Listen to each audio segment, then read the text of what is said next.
Voilà, très bien.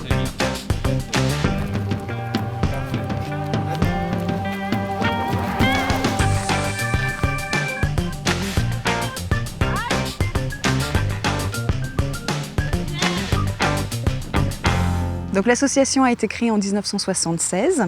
Nous sommes basés à Landouge, à côté de Limoges. Nous sommes labellisés par les ministères de la Santé et de l'Agriculture et nous faisons partie des fédérations françaises, européennes et internationales. Chacune de ces institutions nous oblige à répondre à un cahier des charges précis. Et du coup, c'est un gage de qualité pour les personnes qui reçoivent un chien de chez nous. En avant. Allez, le combat. Nos chiens sont destinés à toutes les personnes qui ont des problèmes dans leur déplacement, en définitive. Donc que ce soit des personnes non-voyantes ou des personnes malvoyantes. Voilà. Vas-y. Ouais, c'est bien. Pour faire simple, la première étape, c'est de l'arrivée du chiot jusqu'à 5 mois, où le chien va être à temps complet dans la famille d'accueil. Ensuite, à 5 mois, le chien va intégrer l'école des chiens guides. Il faut savoir que le chiot il est suivi par le même éducateur pendant tout son cursus. Oui, c'est bien. Assis. Bien. Couché. Voilà, c'est bien. Beau chien.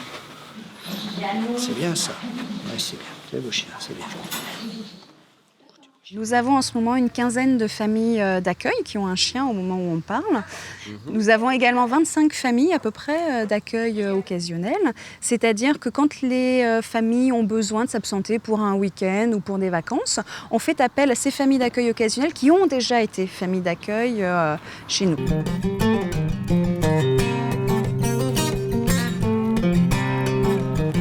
La réflexion que tout le monde fait, c'est « mais c'est pas possible, comment vous allez faire? Moi, je ne pourrai jamais me séparer de mon chien. » Déjà, depuis le départ, dans notre tête, c'est bien, ce n'est pas notre chien. À un moment donné, il va partir. Donc, on commence à se préparer progressivement à cette séparation. Et quand on le remet à son nouveau maître, on est partagé. Il y a des sentiments, ça s'embrouille un peu dans notre tête parce qu'on a fait quelque chose de super. On voit que son maître est heureux, qu'on fait quelque chose de super, et à contrario, on sait que on va plus le voir, il s'en va quoi. Donc c'est pas une fin quoi. Et puis toujours penser au-delà de la séparation à cette chose magnifique qu'on a fait.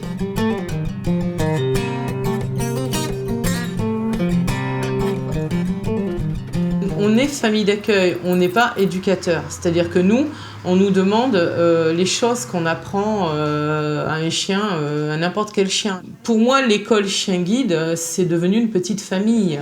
Et ça aussi, c'est très important. Je pense qu'on a besoin de ressentir ça, quoi. Qu'on est important à leurs yeux, quoi. Le fait qu'ils soient là pour nous rassurer, et puis c'est leur travail.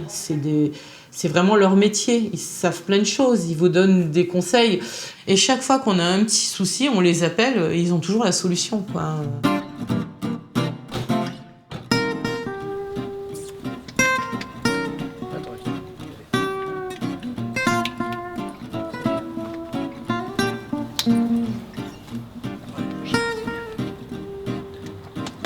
Allez, on y va.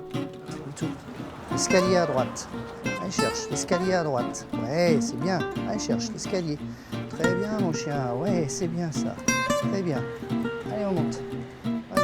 Alors à la base, un chien guide, c'est un chien de travail qui va aider une personne dans ses déplacements à l'extérieur de chez elle. Voilà. Sinon, après, en dehors de ça, il est géré comme un chien de compagnie. Une personne qui va nous faire une demande de chien guide, on ne va pas comme ça accepter la demande de but en blanc. Il va falloir étudier la situation. Là, on se réunit sous forme de commission. Et ensuite, il est placé à un déficient visuel. Donc ça, c'est une étape importante puisqu'on va former, là, pour le coup, le déficient visuel. On va mettre un stage en place de formation qui dure 15 jours. Mais pour pas qu'il vienne vers moi. Non. Dis-le que je laisse. Non, souvent, il bouge pas, je te dirais. Non, mais tu sens bien, si ça accroche, tu repositionnes. Voilà, tu fais des croquettes.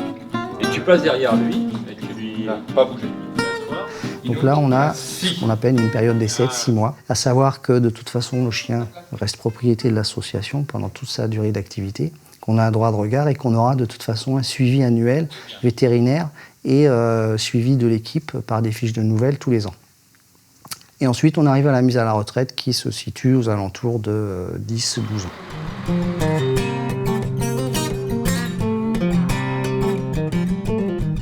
J'ai un tout petit champ visuel et j'ai un trou dans la partie centrale de la macula. Ça va faire en octobre 2 ans que j'ai mon chien. Au début, je me disais, oh, je vais bien me débrouiller sans. Je me sentais mal à l'aise avec la canne blanche parce que là, je me trouvais handicapée. Je me sentais handicapée dans la rue. Mais un jour, j'ai fait une rencontre avec un poteau et là, je me suis dit, Nicolas, il faut arrêter les conneries. Là, tu fais ta demande de ton chien. Et j'ai eu de la chance que j'ai eu une réponse assez rapide. Je suis mariée, on a une famille recomposée. Et mon mari, il a bien compris que Gaulle, c'est mon indépendance, c'est mon autonomie. Et quelque part, il voit ça aussi comme ma sécurité. Il avait toujours peur quand je partais seule.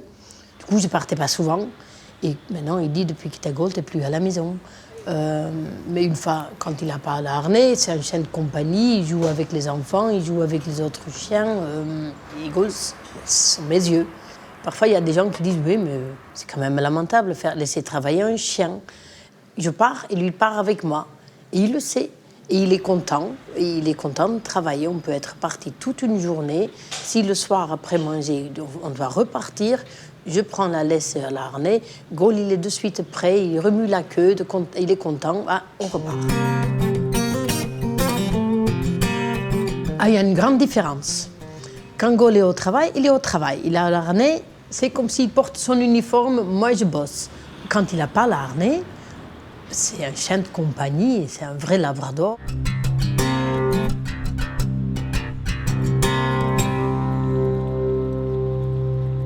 Un chien revient à plusieurs milliers d'euros, mais il est gratuit pour la personne déficiente visuelle. Charge à nous après de sensibiliser les gens pour qu'ils aient envie de faire des dons et de nous aider dans notre mission.